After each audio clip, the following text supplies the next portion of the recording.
Assalamualaikum warahmatullahi wabarakatuh.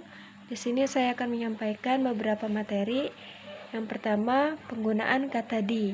Apakah dipisah ataukah digabung? Kemudian, yang kedua, pembinaan dan pengembangan bahasa Indonesia. Kemudian, yang ketiga, kedudukan dan fungsi bahasa Indonesia. Dan yang terakhir, ragam bahasa Indonesia. Langsung saja, yang pertama, yaitu penggunaan kata di.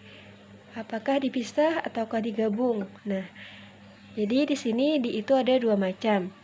Yang pertama, di yang merupakan kata depan atau preposisi.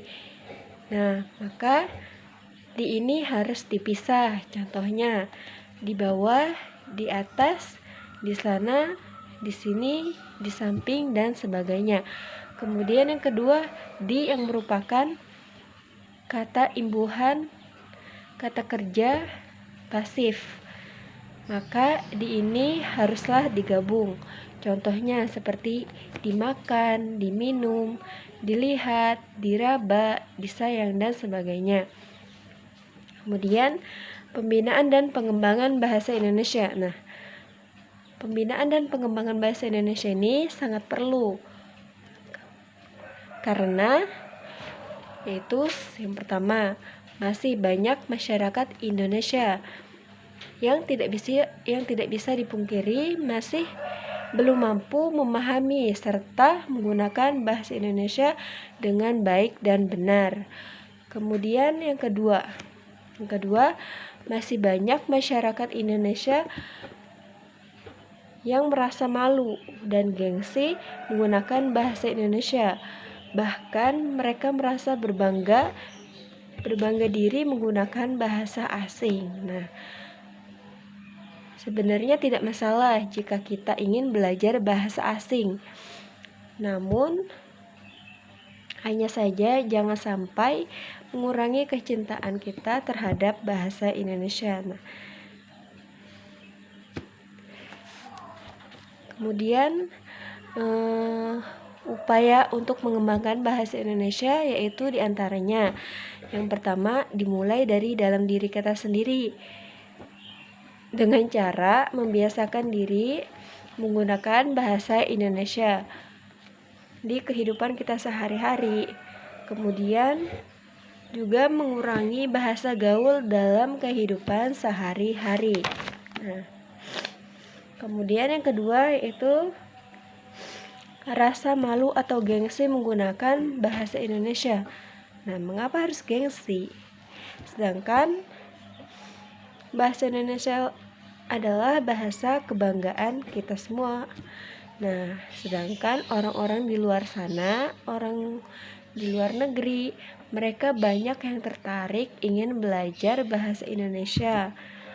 Nah, kita sendiri mengapa harus kita malu? Nah, kemudian yang ketiga yaitu menjadikan lembaga pendidikan berbasis bahasa Indonesia. Nah, contohnya, ketika kita melakukan pembelajaran di dalam kelas, gunakanlah bahasa Indonesia, kecuali pelajaran tersebut merupakan bahasa asing.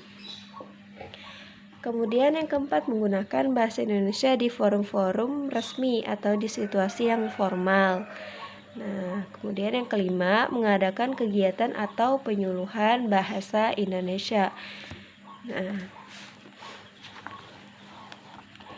ada ungkapan, gunakanlah bahasa Indonesia yang baik dan benar. Nah, sebenarnya bagaimana sih bahasa Indonesia yang baik dan benar itu? Nah, jadi begini, bahasa Indonesia yang baik yaitu baik digunakan pada kondisi dan situasi yang sesuai. Nah, dan bersama siapa kita sedang berbicara. Nah, itu merupakan bahasa Indonesia yang baik. Kemudian bahasa Indonesia yang benar. Bagaimana sih itu? Nah, yaitu penggunaan bahasa Indonesia yang sesuai dengan kaidah bahasa Indonesia. Nah, jadi meskipun kita menggunakan bahasa Indonesia tidak pada tempatnya atau tidak sesuai dengan situasi dan kondisi, maka bahasa Indonesia itu dianggap benar tetapi tidak baik. Nah, kok seperti itu? Nah, contohnya ketika kita sedang berada di pasar tradisional ya, kemudian kita ingin belanja atau membeli sesuatu seperti sayur. Nah, dan kebetulan penjualnya adalah seorang nenek-nenek yang belum pernah sama sekali sekolah, dan tentunya kemampuan berbahasa Indonesia si nenek itu hanya sekedarnya saja. Nah, lalu kalian menanyakan kepada si nenek begini, duhai nenek, berapakah harga sayur ini? Mengapa mahal sekali? Bolehkah kiranya saya menawarnya? Kemudian, jika tidak boleh, maka saya akan pergi meninggalkanmu. Nah, bahasa Indonesia seperti itu memang benar. Nah, bahasa Indonesia yang baku sesuai dengan kaidahnya, tetapi perlu diingat, tidak sesuai pada tempatnya. Nah, tidak sesuai dengan siapa kita berbicara. Maka dalam konteks seperti ini, gunakanlah bahasa Indonesia yang sederhana saja, nah, yang mampu dipahami oleh semua kalangan. Nah, jadi bahasa Indonesia yang baik dan